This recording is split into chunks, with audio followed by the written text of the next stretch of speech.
बिस्मिल्लाहिर्रहमानिर्रहीम। अस्सलाम वालेकुम my dearest viewers, welcome back to my channel. I hope so कि आप सब खैरियत से होंगे।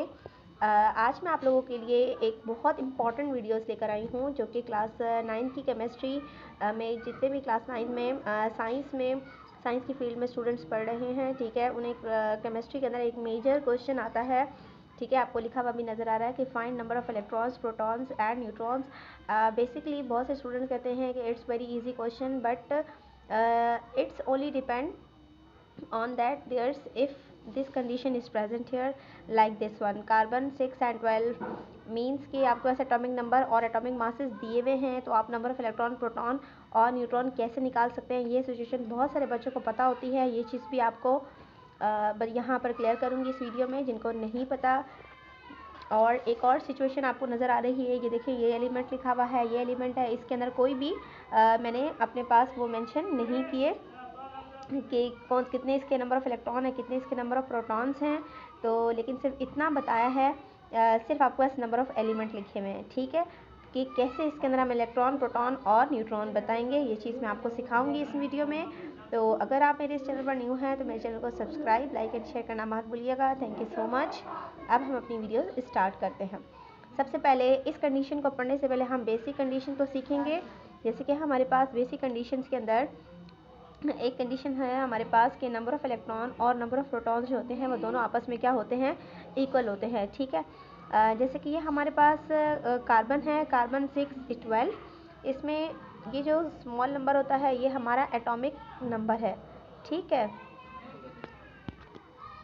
अब जो हमारे पास ये जो ऊपर क्वांटिटी लिखी हुई है ये हमारे पास क्या है हमारा एटॉमिक मास है। एटॉमिक नंबर को एक बेसिक आपको चीज़ सिखा देती हूँ, ज़मीन आसमान, यानी कि ये हमारे पास एटॉमिक नंबर जो होता है ये Z से रिप्रेजेंट करते हैं, ज़मीन नीचे की तरफ होती है, तो आप ये समझ लें कि ये हमारा एटॉमिक नंबर है, और आसमान A से आता है, तो ये एटॉमिक मास है। जो हायर क्वांटिटी होगी वो हमारा एटॉमिक मास होगा, ठीक है।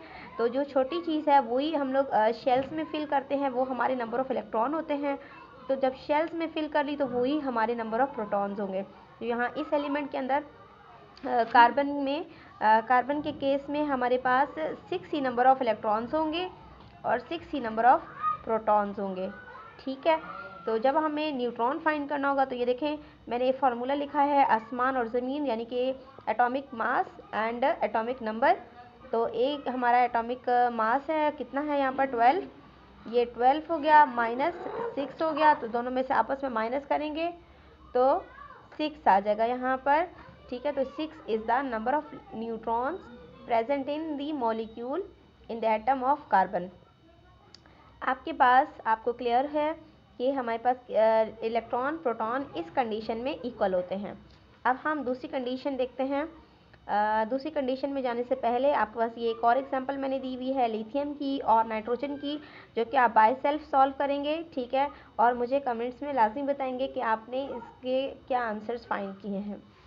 तो आप दूसरी सिचुएशंस को हम हैंडल करने की कोशिश करते हैं। जैसे कि हमारे पास ये एल्यूमिनियम है, इसके ऊपर ये +3 लिखा हुआ है, ये ऑक्सीजन है, इसके ऊपर -3 मेंशन है, -2 मेंशन है वैलेंसी, और इसके ऊपर +2 वैलेंसी जो है वो मेंशन है। सबसे पहले एक चीज़ स्टूडेंट्स क्लियर कर लें कि अगर हमारे पास किसी भी एटम के ऊपर +3 है, यानी कि +3 लिखा हुआ है, इसका मतलब कि इस एलिमेंट ने 3 इलेक्ट्रॉन्स क्या कर दिए हैं, लॉस कर दिए हैं, ठीक है।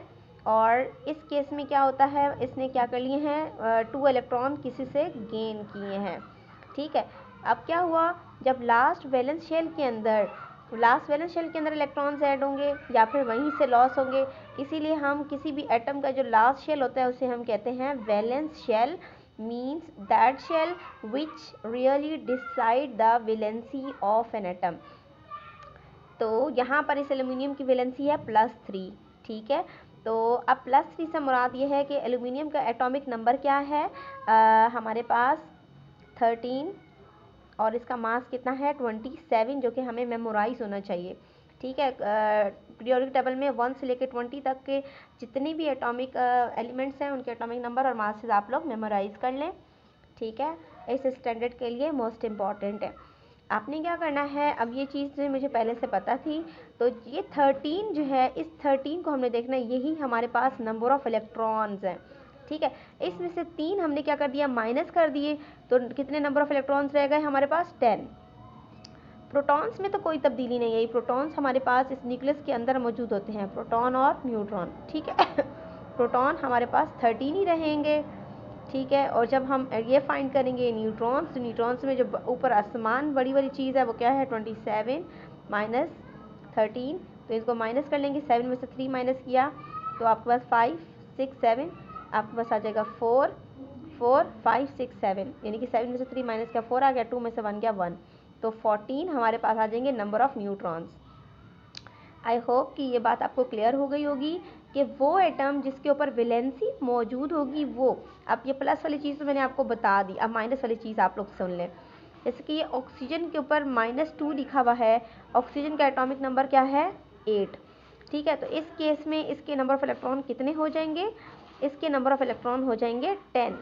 क्यों, क्योंकि 8 है इसके इलेक्ट्रॉन्स, तो इसके अंदर 2 इलेक्ट्रॉन मज़ीद ऐड हो गए, तो इसके नंबर ऑफ इलेक्ट्रॉन्स के अंदर इजाफा हुआ है, ठीक है।